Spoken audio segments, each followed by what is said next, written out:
Assalamualaikum warahmatullahi wabarakatuh.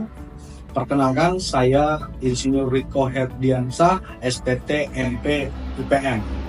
Saat ini saya berhome base di program studi peternakan Fakultas Peternakan Universitas Tulang Bawang Lampung.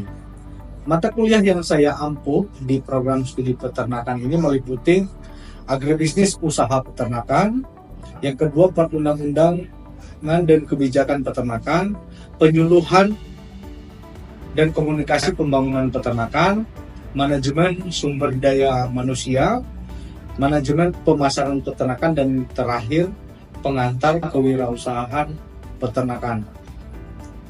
Pada video pembelajaran, saya akan memaparkan mata kuliah agribisnis usaha peternakan. Adapun deskripsi mata kuliah ini yaitu membahas konsep dasar agribisnis dan penerapannya dalam usaha peternakan yang mencakup subsistem hulu, produksi, pengolahan hasil, dan pemasaran produk peternakan. Selanjutnya, mahasiswa akan mempelajari bagaimana usaha peternakan dikelola secara efisien dalam sistem agribisnis yang berkelanjutan. Selain aspek teknis, mata kuliah ini juga menekankan pentingnya analisis kelayakan usaha, nilai tambah produk, pengambilan keputusan berbasis data, serta pemahaman terhadap dinamika pasar melalui pendekatan teoris dan praktis. Selanjutnya, CPL dari mata kuliah ini yaitu CPL S1, yaitu bertanggung jawab atas pekerjaan di bidang peternakan secara mandiri dan menunjukkan sikap profesional, etis, dan santun. CPL pengetahuan 4, yaitu menguasai konsep dasar ekonomi, manajemen, agribisnis, dan kewirausahaan dalam bidang peternakan. Selanjutnya CPL KU 3, yaitu keterampilan umum yang ketiga, mampu mengelola sumber daya secara efisien dan efektif dalam usaha peternakan dengan pendekatan sistem agribisnis. CPL keterampilan umum 6, yaitu mampu bekerja sama dalam tim dan berkomunikasi secara efektif dalam penyelesaian masalah di bidang peternakan. Selanjutnya CPL keterampilan khusus yang kedua, yaitu mampu merancang dan mengelola usaha peternakan berbasis prinsip-prinsip agribisnis dan kewirausahaan. Selanjutnya CPL keterampilan khusus yang satu, mampu menganalisis data dan informasi agribisnis untuk mengambil keputusan dalam pengembangan usaha peternakan. Selanjutnya CPMK dari mata kuliah usaha agribisnis ini, yaitu CPMK yang pertama, mahasiswa diharapkan mampu menjelaskan konsep dasar agribisnis, sistem agribisnis peternakan, dan keterkaitannya dalam pembangunan peternakan secara sistematis dan komprehensif. CPMK yang kedua, yaitu mahasiswa mampu menganalisis potensi pasar, rantai nilai value chain, dan faktor eksternal yang mempengaruhi keberhasilan usaha peternakan. CPMK yang ketiga, yaitu mahasiswa mampu menyusun rencana usaha peternakan, bisnis plan, yang mencakup aspek teknis, manajerial, dan pemasaran, dan finansial secara logis dan aplikatif. CPMK yang keempat, yaitu mahasiswa mampu mengolah data, informasi pasar, dan teknologi agribisnis dalam pengambilan keputusan pengembangan usaha peternakan. CPMK yang kelima, yaitu mahasiswa mampu menunjukkan sikap etis, profesional, dan bertanggung jawab dalam mengelola usaha peternakan yang berkelanjutan dan berbasis wirausaha.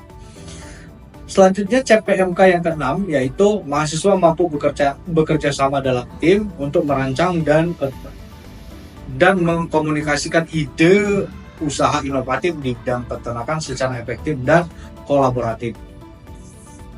Baik Bapak Ibu, pada video ini saya akan menampilkan video pembelajaran mata kuliah agribisnis usaha peternakan. Mari sama-sama kita saksikan. Assalamualaikum warahmatullahi wabarakatuh. Waalaikumsalam warahmatullahi wabarakatuh. Selamat siang. Kita melanjutkan perkuliahan kita minggu lalu, ya, di mata kuliah agribisnis usaha peternakan. Sebelum kita mulai, saya bertanya, apakah kalian sehat? Sehat. Bisa mengikuti perkuliahan? Bisa. Oke, jika bisa kita lanjutkan. Ini pertemuan kita minggu kedua. Pada saat minggu kedua, sesuai dengan rencana pembelajaran semester kita, bahwasannya kita akan membahas topik yang berkaitan dengan konsep dasar agribisnis dan sistem agribisnis peternakan. Oke, sebelum kita lebih lanjut, mungkin ada dari rekan-rekan yang bisa menjelaskan apa itu konsep dasar dan sistem agribisnis peternakan. Saya Pak. Oke, silakan. Jadi agribisnis yang saya tahu konsep dasar agribisnis ini itu adalah seluruh kegiatan ekonomi yang terkait dengan produksi pertanian atau peternakan. Bisa mulai dari penyediaan input bibit atau pakan, proses produksi itu kayak budidaya ternak, pengolahan hasil ternak, kayak daging, susu itu juga pemasaran konsumen. Oke, nah seperti itu ya. Kita lanjut. Nah, diharapkan pada minggu kedua ini mahasiswa itu mampu menjelaskan konsep agribisnis dan ruang lingkup agribisnis peternakan yang secara sistematis. Selanjutnya, mampu mengidentifikasi komponen sistem agribisnis peternakan dan menganalisis keterkaitannya secara terstruktur. Oke, tadi sudah disampaikan oleh kalian tiga ya apa definisi dari konsep agribisnis. Nah ini minggu lalu itu membahas sejarah ya. Nah ini saya singgung sedikit bahwasanya agribisnis itu dikemukakan atau awal dulu di tahun 1957, dilanjutkan 1970 dan 1992 itu mulai disosialisasikan di Departemen Republik Indonesia. Lanjut. Nah, konsep agribisnis dan pengembangannya itu asal mulanya atau dikemukakan oleh seorang profesor dari Universitas Harvard Amerika. Nah, dia memunculkan atau membuat karangan buku yang berjudul Conception of Agribisnis. Nah, ini bukunya Davis and Goldenberg di 1950 gitu. Nah, ini minggu lalu sudah kita bahas, kita lanjut saja. Tadi sudah disampaikan bahwasannya konsep dasar agribisnis adalah kegiatan ekonomi yang mencakup semua aktivitas, artinya mulai dari input, proses, dan output. Oke, bisa dipahami ya? Oke, kita lanjut. Tapi yang paling penting itu di sini. Nih, agribisnis bukan hanya bertani atau beternak, tapi juga semua kegiatan ekonomi yang menunjang dan memanfaatkan hasil dari sektor pertanian atau peternakan. Oke, dari kalimat ini bisa dicerna atau dipahami. Oke, kita lanjut. Nah, karakteristik dari agribisnis. Tentu ya, kalau kita berbicara agribisnis, tentu kita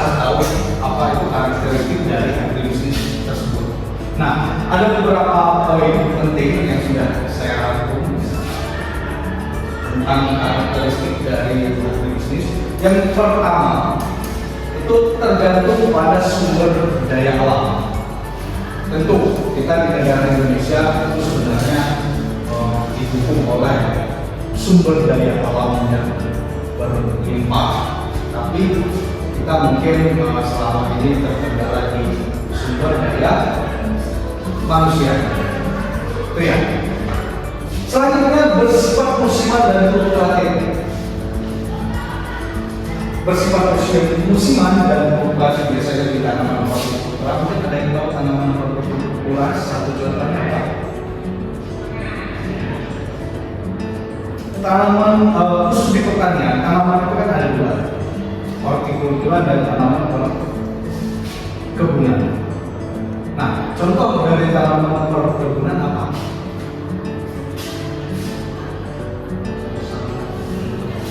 Gimana? Padi. Padi itu tanaman perkebunan, padi, cabai, tomat, alpukat itu bisa tergantung dari perkebunan ya. Karena waktunya lama sama dengan kopi. Kopi kan kalau dulu itu setiap 1 tahun sekali itu panen kopi. Artinya tanamannya perkebunan sawit, gitu, paren, itu kan tanaman tahunan. Nah, jadi yang disampaikan bersifat musiman dan fluktuatif. Jadi tahun ini panennya sekian, tahun depan panennya sekian. Oke, kita lanjut yang ketiga, itu berkaitan dengan kebutuhan pasar, kebutuhan dasar manusia. Berkaitan dengan kebutuhan dasar manusia. Sering disebut, atau sering kalian mendengar istilah ini, pangan, sandang, papan. Ini tidak perlu saya sebutkan, mungkin teman-teman sudah paham ya, apa itu pangan, apa itu sandang, dan apa itu papan. Oke, tuh udah akan paham. Selanjutnya itu mengintegrasikan berbagai sektor ekonomi. Oke, nanti kita bahas satu-satu. Ini berkaitan dengan mengintegrasikan berbagai sektor ekonomi. Oke, kita lanjut. Nah, poin penting di sini itu ruang lingkup sistem agribisnis. Ada 4 ruang lingkup sistem agribisnis yang tidak bisa dilepas. Kalau kita berbicara usaha, berbicara wirausaha, nah itu semuanya ya bisnis. Tapi kalau berbicara sistem, itu mungkin lebih kompleks lagi. Nah, kalau kita berbicara sistem, dia pasti ada subsistem hulu. Apa subsistem hulu? Kalau sekarang ini pemerintahan sudah fokus di dalam subsistem hilir, sering disebutkan hilirisasi. Tapi pada dasarnya pertanian ataupun perkebunan kita masih di sini. Kalau kita berbicara hilir biasanya kita udah ekspor, ya. Nah, tentu ada 4 ini. Yang pertama subsistem hulu, subsistem usaha, kalau peternakan subsistem usaha peternakan, selanjutnya subsistem hilir dan subsistem pemasaran. Ya, subsistem pemasaran harus ya. Kalian di peternakan, di bidang peternakan, iya. Sebagai sarjana peternakan, kalian budidaya ternak, misal ayam broiler, ayam telur, sapi potong, kambing. Kalian punya banyak ternak di hulu ya. Kalian punya banyak ternak, kalian bisa membuat produktivitas meningkat, tapi pemasarannya tidak ada. Itu kan sama saja ini, benar kan? Oke, sampai sini bisa dipahami. Oke, kita lanjut. Tadi sudah disebutkan apa itu subsistem hulu. Nah, poin penting di dalam sistem hulu adalah produksi bibit atau benih. Selanjutnya ada pakan, yaitu kalau di peternakan konsentra, terus hijauan, suplemen. Terus selanjutnya obat-obatan, vaksin, peralatan dan teknologi pendukung peternakan. Nah, yang jadi pertanyaan, di dalam dunia peternakan itu bisa menekan biaya produksi kalau kita berbicara sistem agribisnis seperti yang saya sampaikan di minggu lalu. Konsep dasar dari sistem agribisnis ini saya gambarkan seperti ini. Di sini ada input. Apa saja input?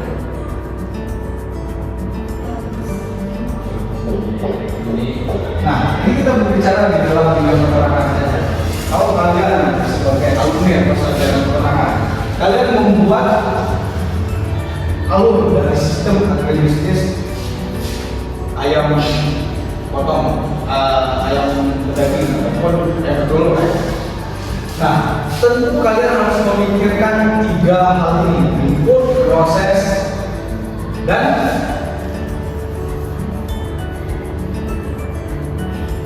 output. Ya kan? Kalian input saja ya, sama saja kok, karena saling berkaitan. Kalau kita berbicara input, berarti produksi benih di sini, ya kan? Pakan. Nah, proses ini berkaitan dengan apa? Budidaya, benar. Berkaitan dengan budidaya. Bagaimana sistem kalian untuk memproses usaha kalian. Selanjutnya output tadi sudah disinggung sedikit. Apa itu output? Pemasaran. Nah, artinya mulai dari bahan masuk sampai dengan proses dan output, semuanya harus berkaitan. Ya, ini sistem dulu. Selanjutnya kita ke sistem usaha. Nah, usahanya apa saja? Tadi sudah disampaikan itu prosesnya. Proses pembesaran, pembiakan, pemeliharaan ternak, selanjutnya manajemen kandang, kesehatan dan reproduksi. Nah, semua itu di dalam sistem usaha ternak harus dipahami. Oke, kita lanjut subsistem hilir. Nah, ini pengolahan. Ini biasanya kalau hukum pasar, kita berbicara hukum pasar ya, semakin banyak barang, biasanya harga akan apa? Coba. Akan turun. Nah, sehingga apa yang harus kalian lakukan? Saya berbicara ini mungkin salah satunya adalah dari orang tuanya atau saudaranya dari usaha ayam, mungkin ayam daging atau ayam telur. Kalau telur di pasaran itu banyak, pasti harga telur. Nah, sehingga apa yang harus dilakukan sebagai seorang sarjana peternakan?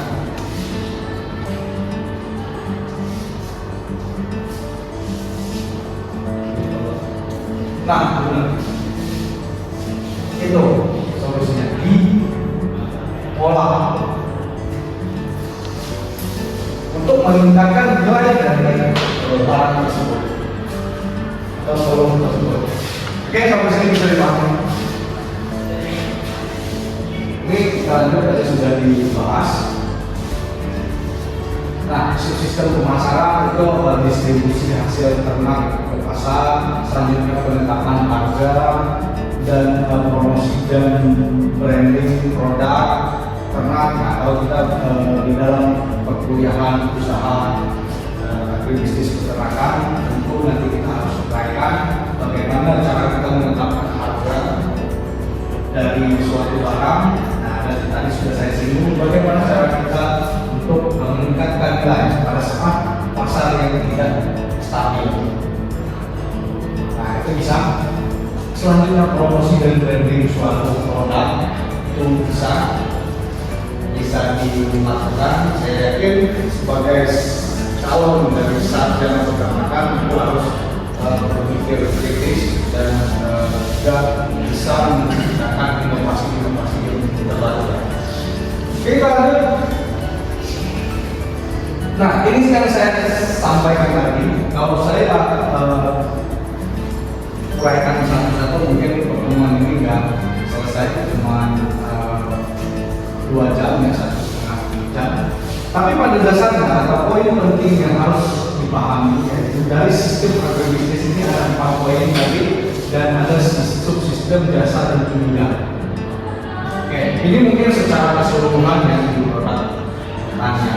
Tapi kalau di dalam ini yang lebih ringkas, kalau kita berbicara di dalam sistem agribisnis peternakan. Ini input, produksi, pengolahan, dan pemasaran. Nah, sarana produksi pakan, bibit, tadi sudah disampaikan ya. Kita next saja. Sistem agribisnis peternakan. Ini mungkin hampir sama yang saya sampaikan. Ini poin penting juga yang harus diperhatikan. Sistem jasa penunjang. Nah, ini yang sering terlewatkan, ya, peraturan, karena sering peraturan itu bertolak belakang terhadap supaya demand. Terus ketiga, ilmu, informasi, kredit, modal, transformasi, asuransi dan agribisnis pasar.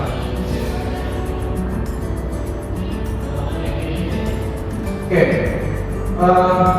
selanjutnya kita terkaitkan antara subsistem.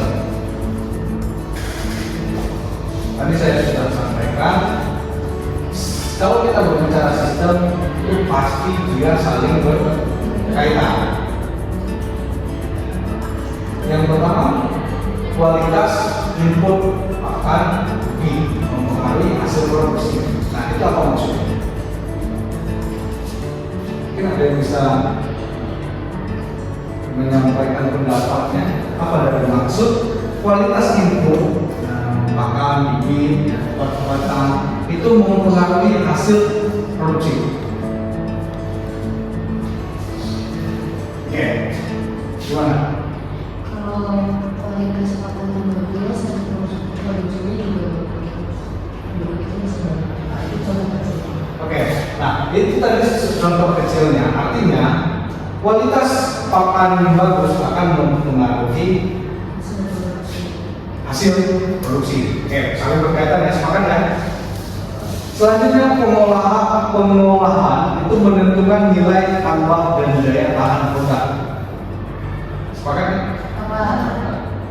Selanjutnya pemasaran menentukan nilai jual. Keberlanjutan usaha. Kalau di bidang peternakan ya usaha peternakan.